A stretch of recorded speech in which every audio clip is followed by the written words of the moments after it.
Recording in progress. Love when it says that. I know. I like making sure everyone understands that I'm recording them because I Yes. don't like telling people and I don't want to be like, just so you're aware I'm recording this because it sounds Right. weird. We need to talk about this.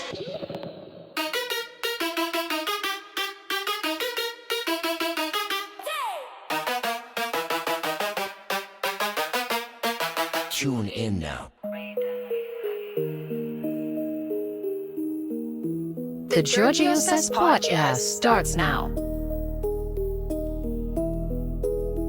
Give it up for your host of the Georgio Says podcast. He needs to talk about this. It's Georgio. Well, we have to do that with Housewives when we're recording. Did you know that? I thought you guys just, I thought it was just assumed that if you were around No. and mic'd, that you're just always Now, on. if a phone call comes in, we always just say, just let them know we're recording, so you know. So, like, say Shane calls Emily, and we're filming Emily. Emily will answer the phone and say, "Hey, Shane, crew's here. We're filming," and then he'll acknowledge it, and then so And that then we're be good. like, never mind, I'll call you back. Sometimes, Yeah. sometimes, Yes, yes, yes. but Um, okay. Well, hi, wow. James. Hi. Giving us a new view every time, every I mean, episode. It's never boring with you. well, this is, I guess I could say this is my neighborhood. So this is where I grew up as a Yeah, it won't kid. be live by the time people even try to figure it out. You'll be gone. Right. I know. So But that's why yes, I learned that I don't go live outside of my house because people have told me like that's the worst time to go live, apparently. So well, don't be so, I don't know. We may have some seagulls as guests or some crabs or fish or something that jumps out of the water. So, or sea nettles that sting you because oh, they there's a sting. That's what those things are. Okay. They're Couldn't people call them remember. jellyfish. We call them sea nettle. It depends on where you live or where you come from. People say them different ways, but we say sea nettles here, but Hmm. jellyfish, same thing. Well, we are back for episode 3. Ooh, Knee deep in lies. Actually, James texted me right after the episode aired and said, so much to discuss. I was like, yeah, there is so much to discuss. yes, As always, you guys sent in your questions. A lot of you guys had a lot of statements, which I understood because you guys wanted to get your opinions across. But you guys had a lot of questions around Heather's party, her belated birthday bash. So we're going to dive into that, but we're going to kind of highlight some of the things because there was another scene that I was kind of perplexed at. And I don't think I think you said you only filmed the Heather Dubrow or you were yeah. part of the main There crew was for one that. other. I mean, there was one other scene from there. I mean, the majority of it was the birthday party for sure.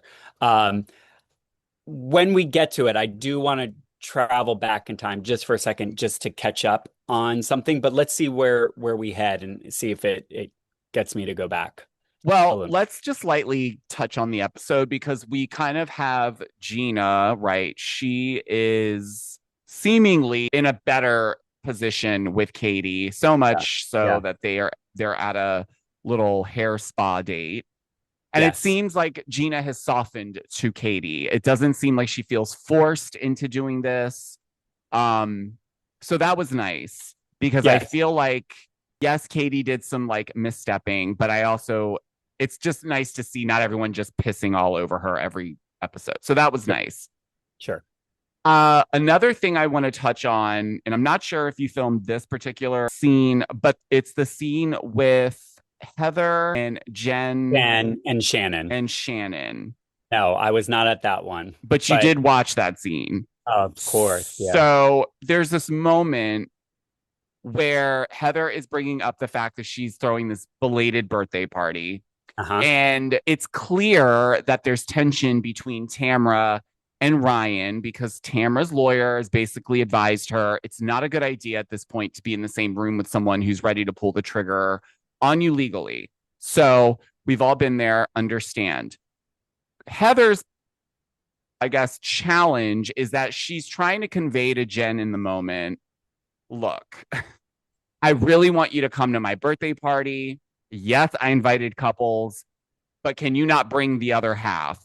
but she doesn't say that. She kind of layers it in her Heather Dubrow way, where she's letting you down, but you don't realize it until you're in your car halfway home. You're like, oh, I just got fucking disinvited, but you don't realize in the moment. So I feel like Jenn was already revved up about this somehow, because she came in, or it seems, very much emotionally like on edge. So of course, when Ryan is alluded to maybe not coming to kind of keep the peace, this is where we see Jenn have this, like, in my opinion, massive reaction, to the point where she has to apologize to the table next to them because she's really emotional. And I understand to some degree, because it's like, wait, I feel isolated.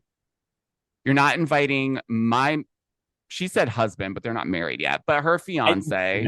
Yeah. We got a lot of questions about that. Was that a slip up? Was that a different part of the timeline where they already met? Blah, blah, blah. I feel like she just probably calls him that because they're pretty much there. 100%. Yeah.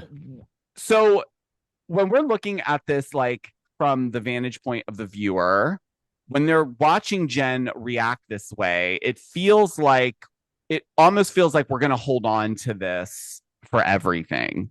And she's not really seeing how Tamra wouldn't want to be in the same room as someone like that who is threatening to sue her if she blinks the wrong way, essentially. So, like, what's your view, since you are around them as a couple and around her, Jenn?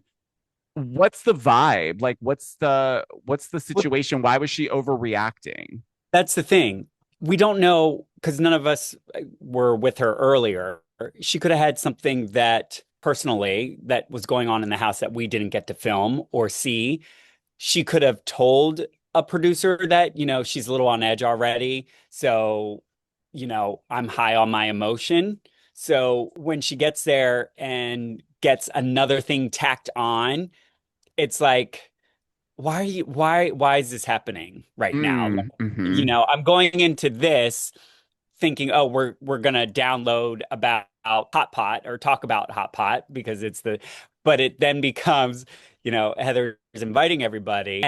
But that's the thing of this show, is these ladies don't know what the topics are going to be, because we like that as the authenticity. So when Heather is telling her this, because this is the information she got from Tamra, that, okay, well then let me let Jenn know and see how she reacts. And of course, who knows how Jenn was feeling earlier that day, but her reacting to it is a lot. But she also has been, last season, she went through a lot with Tamra about this and with Ryan. It's like, why can't I bring my husband, like she says, but we all know it's fiance. There was no difference in the timeline or anything. That's just her saying husband. Because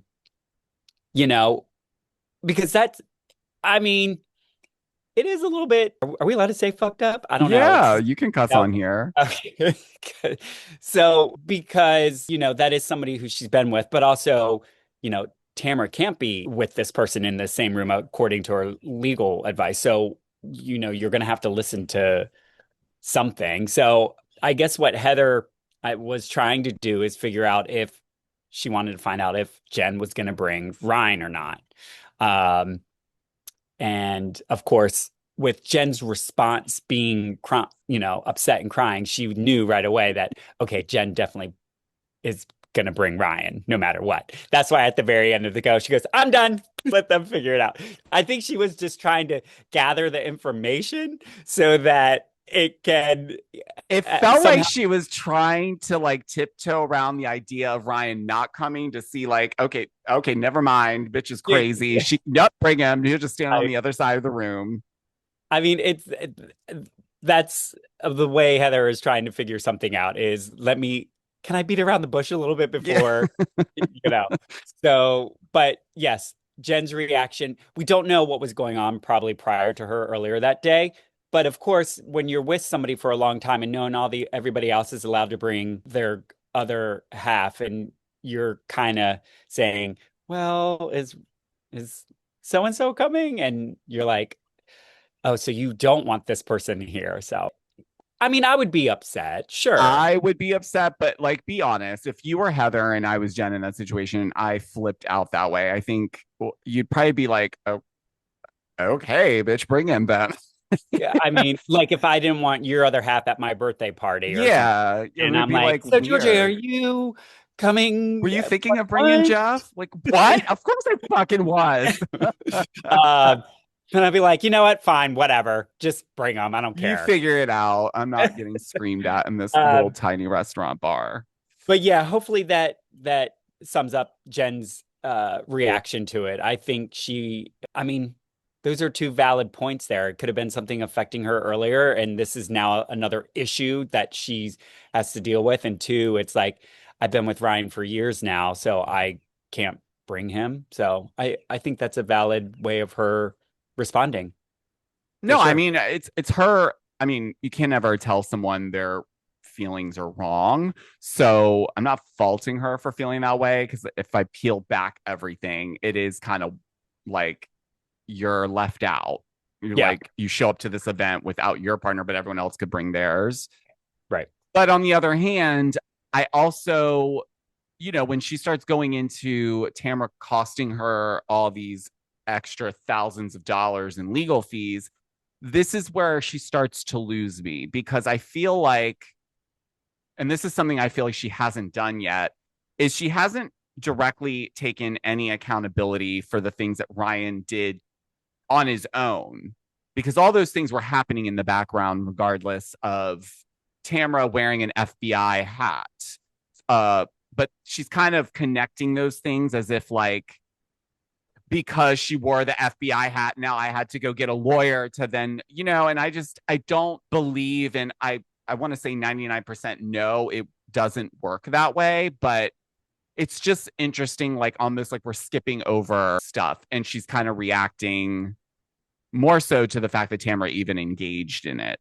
So what's your question then with that? It's not really a question. I think it's more of a point that like it's clear that people are seeing that she doesn't really have anything else going on because Oh, it still seems to be the same trope of, oh, you did this. you're And like I carpet. said, I think it was on the first episode where I said in the bikini place where the first conversation with Ryan is rehashing what happened the first season she got on the show.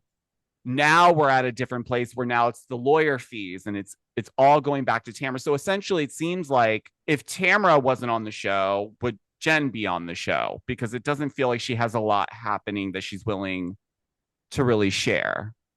Right. Or how So their friendship is going to move forward or things like that. And it seems like they're harping on the same thing over yes. over again. So, uh, I mean, yeah, you don't know where their friendship is going to go or what happens and how, but I'm sure the two of them can move forward. There's there's just I feel like there's going to be boundary lines with them to make their friendship work. That's all. I don't know. I don't know. I think it's more around Jen's personal story. It's almost like she's hiding behind the drama that happened when she came on the show as a way to not actually discuss things. But then it's like, I don't know if that's all that's being brought up every time Jenn is around. So I don't know if she is sharing other things and it's just not making the cut. Because I'm sure it seems like there's a lot of at home filming with her and the kids. Like the last episode, you see her kind of having a moment with her son because he got in a Right. little bit of trouble. And so you get to see that bit. I wish we got to see more of that. You Which you will. You will. You'll see a little more of the kids and things going on for sure.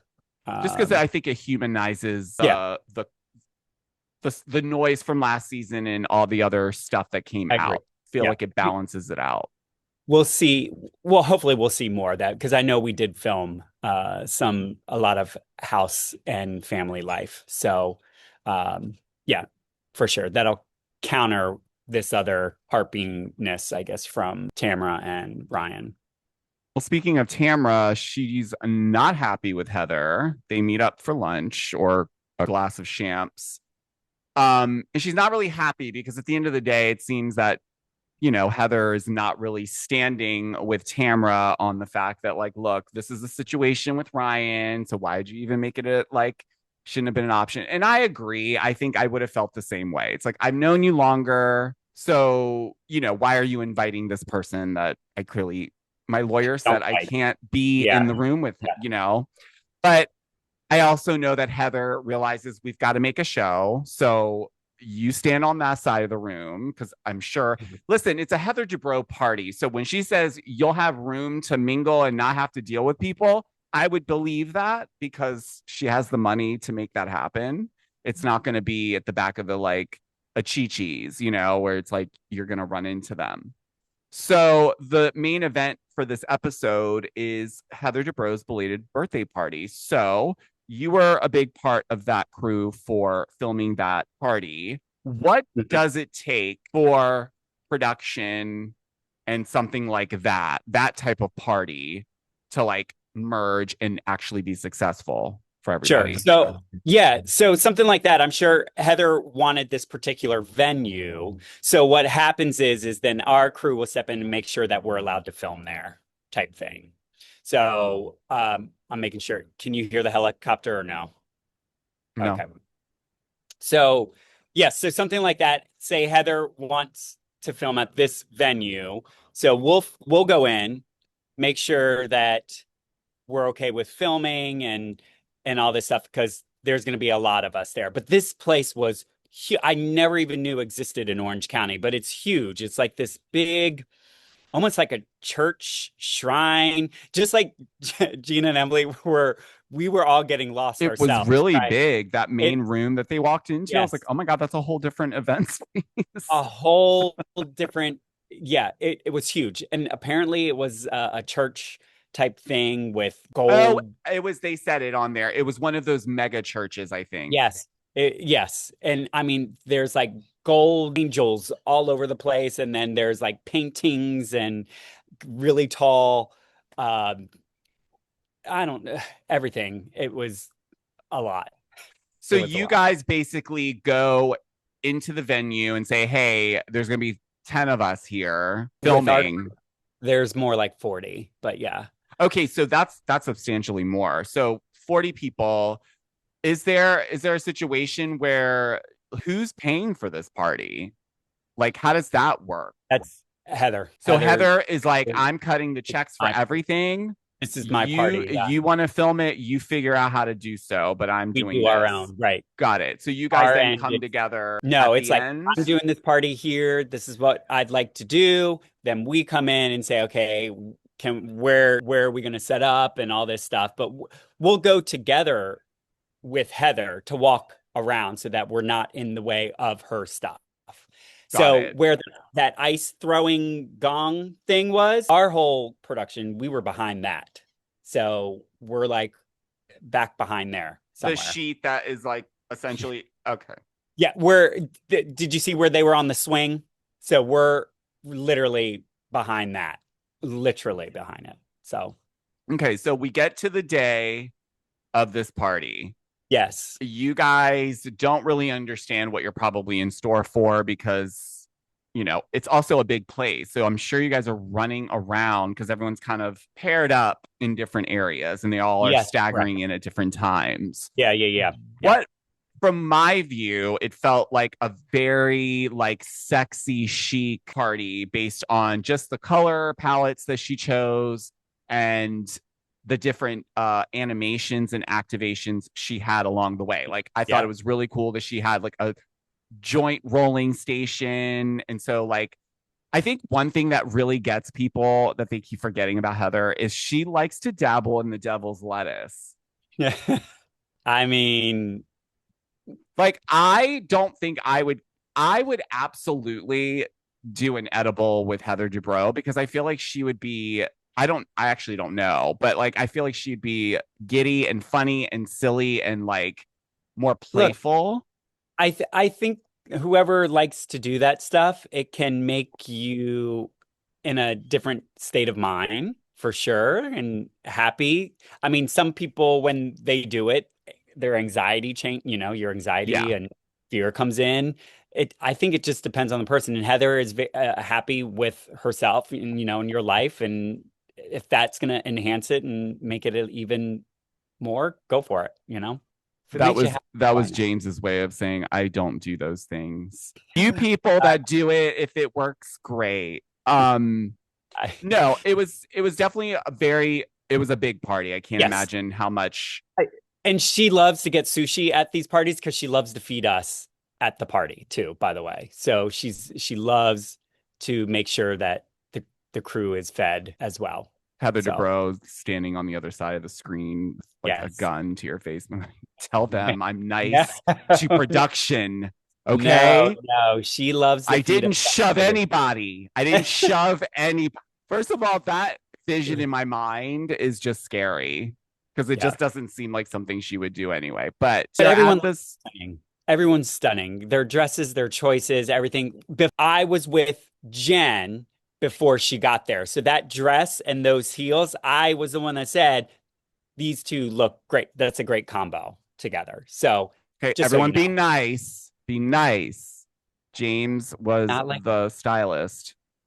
no, no, no, no. She was just deciding on a couple things. And I was like, oh, I like that. Yeah, yeah, it looks great. So it looks amazing. Um, You're going to look good anyway, no matter what you wear.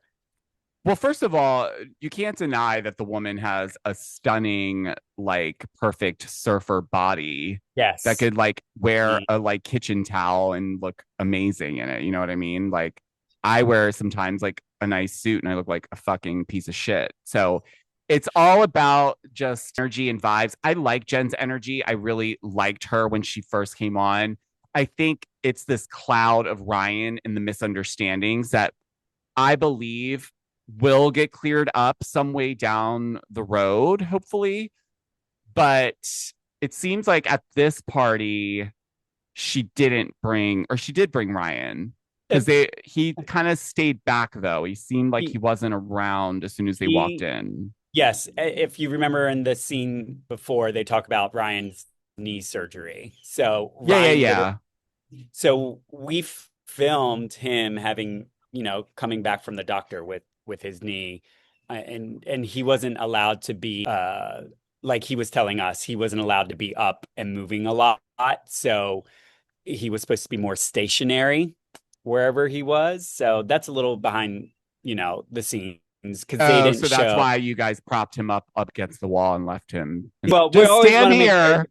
we want to take care of him too and make sure he's okay moving wherever he wanted to go. So, because he did have a knee brace on that night. So, Yeah, it uh, was kind of I got a couple questions. I wasn't even gonna ask it because I was like, that's stupid. But like people were like, did he just get that for the he didn't want to go to the thing? And I was like, I think he no, would just say I don't want to go. I don't think he would have to go through getting a knee brace and um, pretending.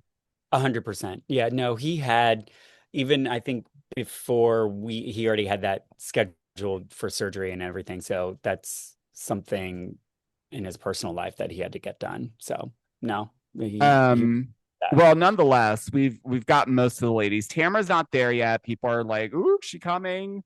Of course we know she's coming now, but we didn't know at the point, at that point if she was going to show up. And we have Katie, who's there obviously as well. And listen, I will give it to Katie. She's showing up and like knows a bunch of people are pissed off at her, but she is not looking like, she doesn't seem like it's, even if it is, she's doing a really good job at pretending it's not impacting her or that she's not anxious. Well, look, of course she's probably feeling some type of anxiety inside, but she also has Jen and Gretchen in her corner for now, in general. So she does, I guess she will feel supported if something were to go down, which of course we'll talk about that. But but she also has Matt with her. So, she feels going into this party, she also wrote in, which again, you didn't see this, but she wrote in with Gretchen and Slade. So they all came in a car together. Right. And Okay. we did film that, because that was one of my scenes is to listen in and see, what the conversation was, but it wasn't anything big or something that we needed to focus on. But It's just them going into a party. So That was the shot that we got of them both yes, entering yes, together. Yeah. correct. Because they rode in together. Yes. Um, well, Shannon gets there, and listen, I know you said that you guys were not plugging Love Hotel, but it feels like every episode she's got a new Love Hotel contestant that she's bringing to something, and I know it's not planned, but it's so Shannon coded. It's like the lasting impression she had was those guys. So of course, let me call them up. Let Shannon have some fun being single with these guys. If she wants to bring whoever she wants and that makes her happy, go for it. So I think she was having a good time with it too, showing off these nice gentlemen coming to be her date for sure.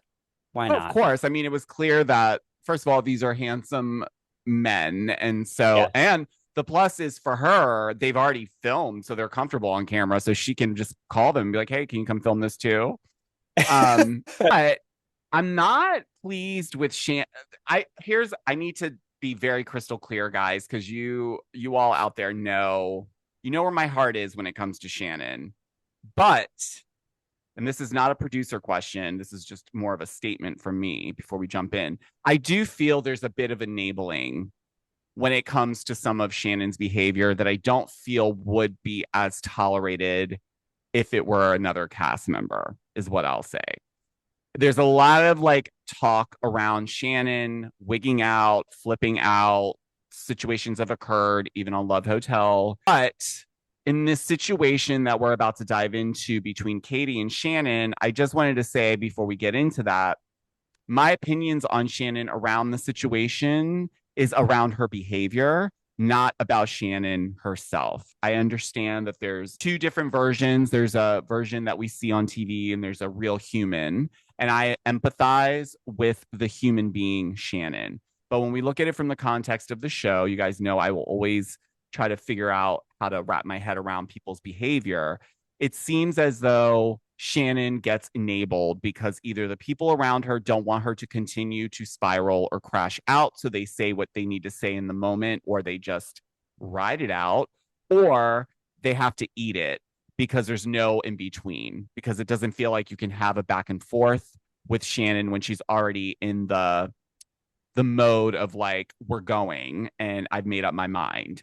So we get to this place where it takes a minute for Katie to approach Shannon in the first place, because Shannon's already walking in being like, she better stay away from me. So it's already a wrap as the viewer. You're like, oh God, this isn't going to go anywhere positive at all. But Katie still takes the moment and opportunity to sit Shannon down and try to explain this whole recording situation, but it backfires with almost every word Katie says. I guess I want to rewind back to this moment. I know you weren't there. I obviously wasn't there, but this was a work thing. If we're going to be completely blunt, they were at a work event. They're shooting the gallery shoot or the shots for the show. So you're working. Cameras are up sometimes during those things, if not all the time, because sometimes we see that stuff in, a breaking of the fourth wall where they show us like the women showing up.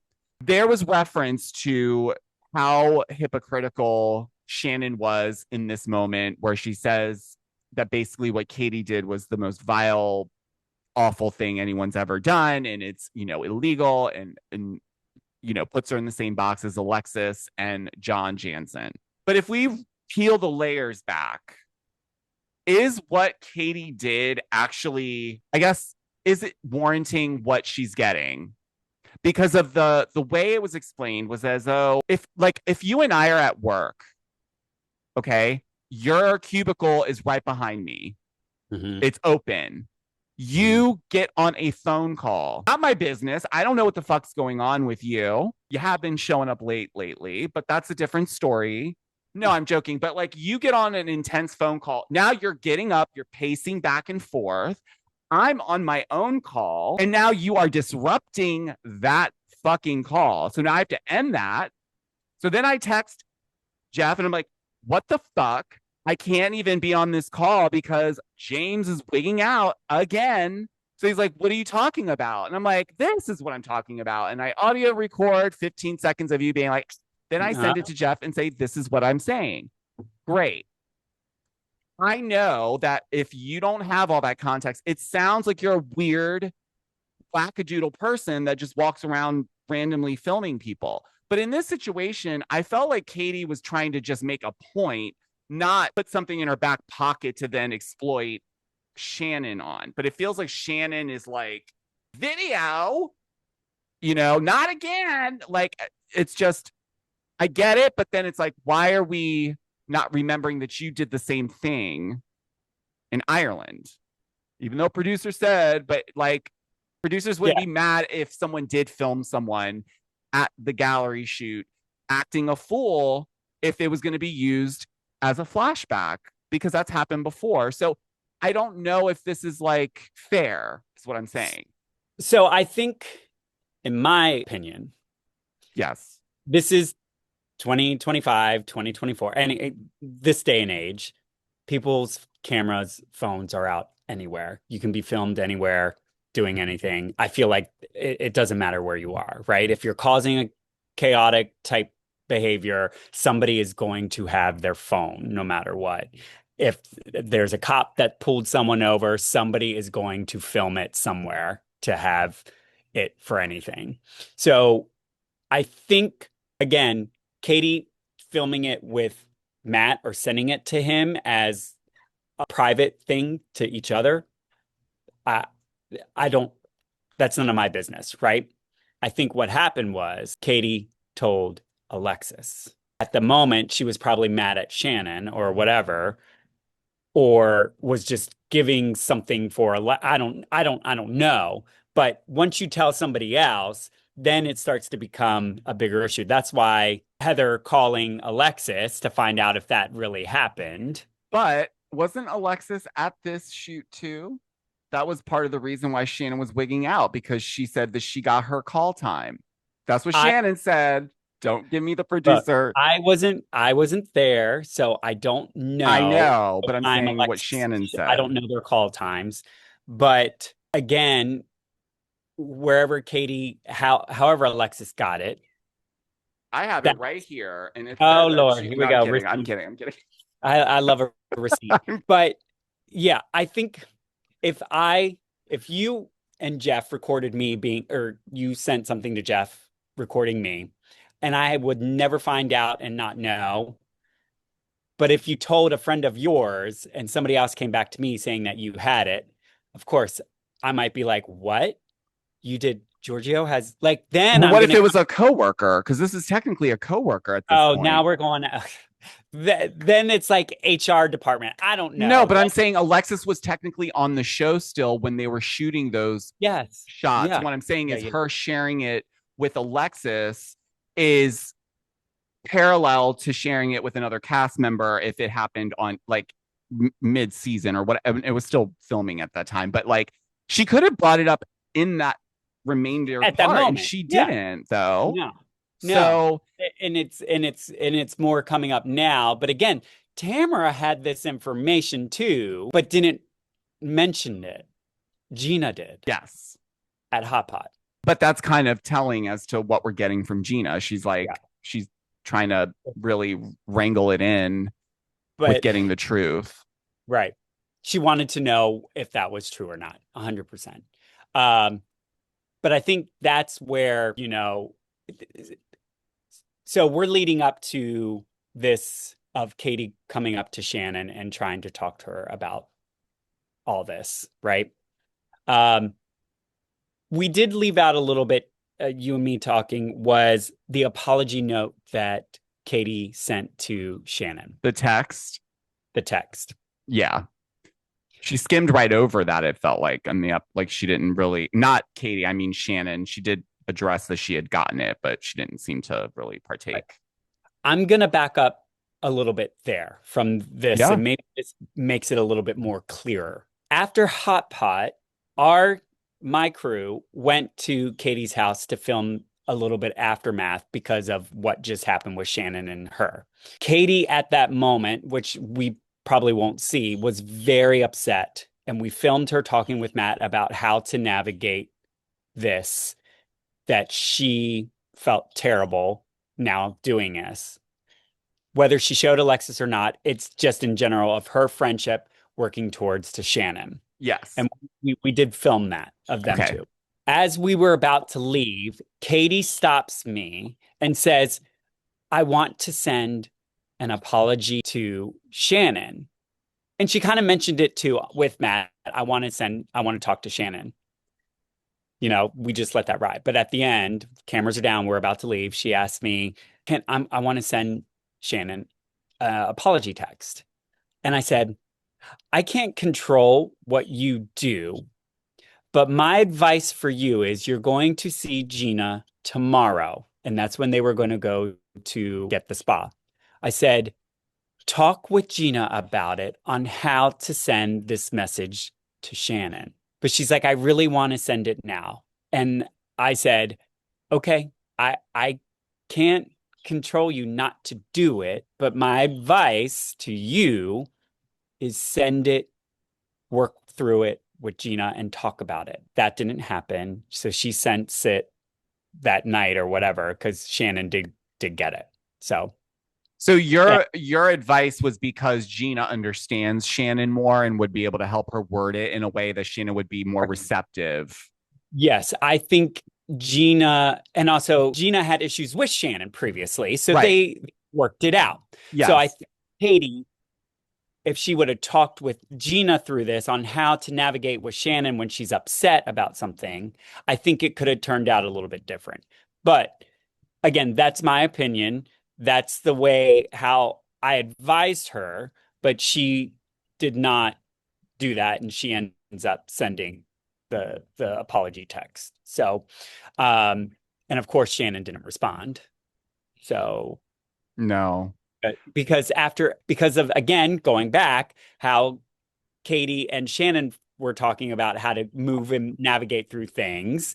Don't say the word but and all that stuff we talked about. And she was using the same thing. So in Shannon's probably head, she's like, she's just doing what she just did to Tamra, to me, you know? So that's a little bit of backstory, but also now we're at the party. Yes. Right? So she sent the text, she goes over it. Shannon's already in it, like in her moment.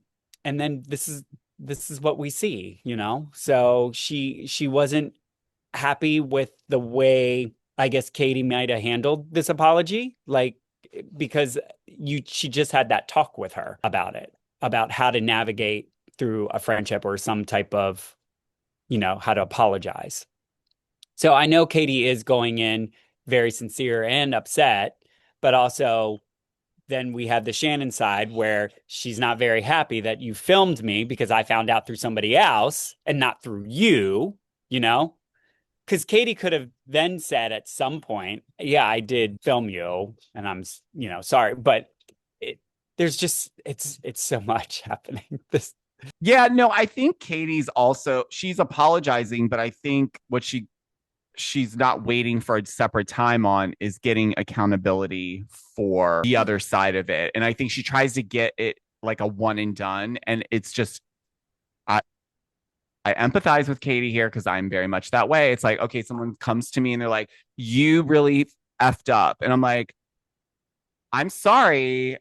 But you also fucked up. And that's what, like, so I've learned through years of therapy that take the L in the moment, apologize, but take a separate time and pull them aside when it's not in that moment and say, now that we've addressed what I did in that, I also want to bring to your attention what you did that kind of caused me to spiral and react in the way that I did. Because otherwise, you're never going to have any resolve. Right.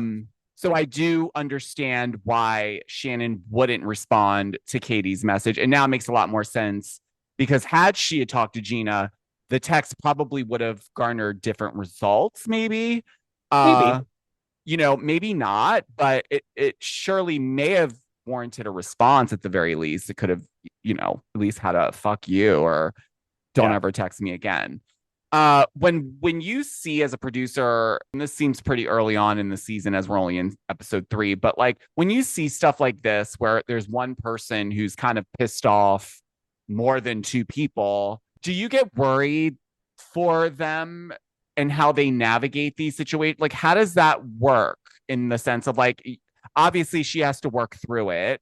You're not going to hold her hand, but like, do you guys have a oh shit moment? Like, oh, she's going to be iced out the entire time if we don't get this moving in a different direction because she's still a newbie. I think it's more about, of course, you want this housewife or whatever to succeed. Are we just talking in general about anyone, right? Anybody You that's always, in a position like Katie's where you've pissed off, and this isn't just a Katie thing. We've seen this on other friends where it's like there's one, she's pissed off like three people, one by one somehow. It all comes back to bite her. And she still has to move through the season with these women, knowing that three of them may not even engage her. So it's like, that's kind of where I'm speaking from. yeah. I mean, if you take a look at what was it? Look at Potomac. Mm-hmm. Robin and Candace could not be literally talk anything. There is no if two ladies are not going to talk to each other and never speak or never try to resolve. Look, they can try to resolve, but if there's nothing and just coexist, that's kind of hard because you're going to be in the same room with them at some point multiple times.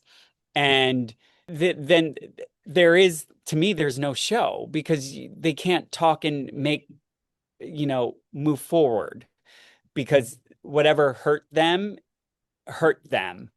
And you have, they're going to agree to disagree. This is how I feel, and this is how I feel. So if you're not going to ever talk again, then what's the sense of having you on the show? So if we're talking about it from the lens of Katie, then is it odd man out? Because there's more than just one person, or I wouldn't say odd man out. It's just that there's no resolution between certain people, then I guess you wouldn't, it doesn't make sense for a show to have if you can't navigate through a friendship. Does that make sense? yeah, no, it totally makes sense. I think also from just the reality of it, which is, and a lot of you guys out there are, I don't want to say privy, like I am co-signing on this 100% because I don't know and I can only speculate with the best of you. But a lot of people are speculating that Heather is kind of behind this because of what happened last season, which is it's very Heather Dubrow coded. But again, that's speculation. I do think that with Katie, there was just too many things that went wrong too quickly close to each other. And I think unfortunately, she is the new one, and it's going to be a lot harder to break through those issues when those people have known each other the longest. So naturally, they're going to have each other's back a little bit more. But I think with this scene with her and Shannon, it didn't feel like there's room for this to get better. It felt like that was like Shannon really was done before the conversation, and she surely was done after the conversation. Yeah. Sometimes again, it's like as a producer, you're hoping it's just that moment of feeling and let's talk and get through this. But clearly, Shannon doesn't want to talk about it, especially right now. Whether she would have does it in another episode, I don't know. But I mean, I do know, but Yeah. we're not there yet. So that's a hard one that she was already set in her mind that this is not where I want to talk about it. And I'm over you at this moment in time. So, I mean, you can't go up to Shannon and say, go talk to her because she's not going to. There's no way to fix that. If Shannon doesn't want to talk, then you could advise her and say, what else? Is there anything else you want to say to her? She just doesn't want to, then that's it. Well, we know that you can't force anybody, let alone Shannon, to do anything she doesn't want to do. But as unfortunate as that is for now, hopefully it doesn't stay that way throughout the rest of the season. However, based on my spidey senses from what I gathered from the news around the last cast trip, it doesn't look good. But we never know. There could have been a reason for why she didn't go. You guys don't jump to conclusions yet. I do want to talk about Gretchen a little bit and she broke Slade's penis. Oh my God. Because I that was is like, some wild shit. I was like, I didn't know that you could do that. I've heard somebody else told me that they hurt themselves like that. Like, what is your vagina made out of? Concrete? Like, how? That is really, I still can't. I don't know. Yes. I've heard a friend of mine happen that they did that too. So when I heard it, I was like, ouch. Oh, I know who you're talking about. That makes sense. No, Yeah, I'm joking. I don't know. Oh, you don't? Oh, well. That would be a really bad friend of you if I did. Yeah. That sounds like a private conversation. Who is it? Now you have to tell us. Is this someone I know? Don't play that telephone game with me right now. Oh, see these birds. I don't know. You can hear them, but they are at it right now. Katie and Shannon. So we know that in the next episode, we're going to get Tamra and Joe. Yes. Come in. So we'll reserve that for next week. But is there anything that we missed that did happen? Like, I know there was a lot more that happened, but like, was there anything outside of obviously the Katie and Shannon bit was the main course, but are we going to get anything with Jenn and Tamra at this party? Is there any other interactions, or is this just simply like? Well, you'll have to probably wait till the next episode because, of course, Eddie is not there. So, right. It'll more play of we're gonna see what happens at the moment when with Katie and Tamra and all that coming in. Yes, there's a lot next episode that all makes sense for what happened on this past episode. So, well, before we close out, there was a lot of questions around this, just not specifically on this party, but just in general. We have seen people smoke a joint on camera. Sutton did it actually. I think she's the first one to do it, funny enough. Are there people that partake in that stuff when they're out at parties but don't want to be filmed for it? Do you guys just leave people alone when they're do you guys like, because I know there's cast members that smoke cigarettes. They obviously don't feel comfortable to do so on camera. Do you guys leave them alone in those situations? Or do you kind of just be like, oh, you're smoking a cigarette. We're going to get this for like a little like. Well, these ladies know there's always a camera or whatever, but sometimes as being respectful or something, if there is something that they want to do that's super, I mean, sometimes they'll run and hide and we don't even know. They could have said they went to the bathroom, even though sometimes we do follow them to the bathroom. Not like that, not all the way in, but well, actually, yes, we've been all the way in, but we always have to ask before going in. And usually if for the question like you're asking, if they do, I mean, some probably doesn't want to see somebody just smoking a joint all the time. Like it's not. Well, it's not interesting like television, but also when you guys do splash it in, it's quite nice because it kind of breaks this like not perfection, but like almost like, oh, we're on TV, we can't do those things. Yeah, because like obviously Terry was high as a kite, like he had partaken, but you didn't actually see him smoking the joint per se. So it's like I don't know if that's just like a thing where it's like, don't do that. That's weird, or they're like, don't film me doing it because I don't want people. Well, I don't know if Terry did or not. That's none of our. Because we've seen Heather take a edible on camera, so it's not like I don't think they would care about that necessarily. Heather will do it, if she wants. That's again, if they have marijuana, it's free for anyone to use there. So, but again. Yes, I get your point of seeing it. It's kind of fun and silly, but we don't want to see it the whole time. That'd be a whole new show, I guess. No, yeah, of course. Like, I don't want to see Sutton in every scene lighting up a doobie every time she's ripping someone a new ass. That would get really stale and kind of really wacky. But like, I just mean it in the sense of like when it's at a party like that, or like something like the dinner party at Kyle's where it was like a cannabis infused dinner. That is the moment that you want to see someone pull a Yes. doobie out of their $5,000 clutch and be like, "Can I smoke this in here? Do you mind?" What was like when when I was in on Beverly Hills and we did the Housewives of Beverly.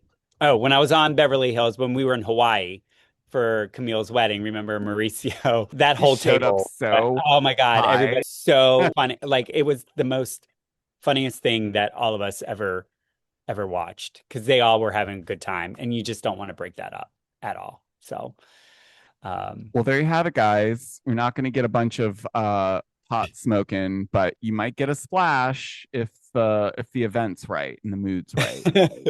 Um, Real quick before I let you go, are you watching Miami at all? no, Okay.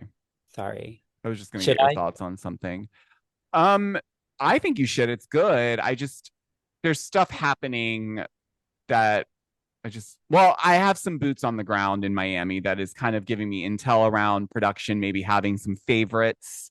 And I wanted to Oh, like pick your brain around how that works because like I know you're not that way, but like I always thought production was to have like a line in the sand as to how close they got with cast members as to not influence things or seem like they're giving someone more preferential treatment hmm. in their scenes over others. And so I'm starting to hear that may be the case with, I think it's Pop Productions that does Miami, that whatever that crew is, I'm hearing a lot of like, oh, they have their favorites. Oh, this person really likes this sport. So they really aren't going to do anything about this kind of thing. And I was like, wow, that if it's that blatant, that's wild. But I always felt like you guys typically had a I step back Again, where it's every like, look, every producer is different. Every producer is has their own style of producing something, or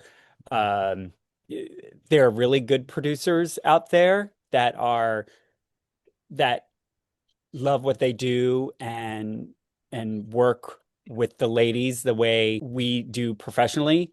And there's bad producers out there that are a little bit different. And have I stumbled on some of them? Yes.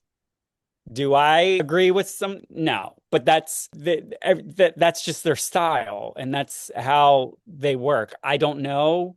That's not who I am. That's not how I work as a producer. I think if you've asked any of the ladies that I've worked with, that they respect me, I respect them, I trust them, they trust me, and um, I'm always open to giving advice again, like I did with Katie that one night, or any time to any of these ladies. The advice is there if they want to use it. It's not for them to say, "Oh, well, James told me to do that," because I'm mhm. not there to tell them to do anything. I'm just saying maybe it's something you could look at. Maybe that would help. But again, it's not me saying, do this, you have to do that. I'm not like that at all. No way. Well, I mean, it's just interesting because obviously everyone looks at things differently. So if you are a producer, you're obviously going to have your own view on how you think maybe something should get handled.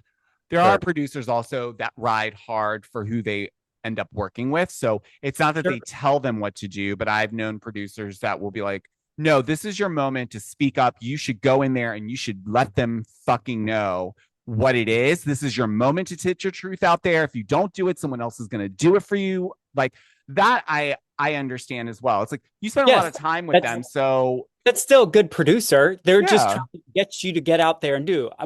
When I'm saying bad producer is somebody that's, it's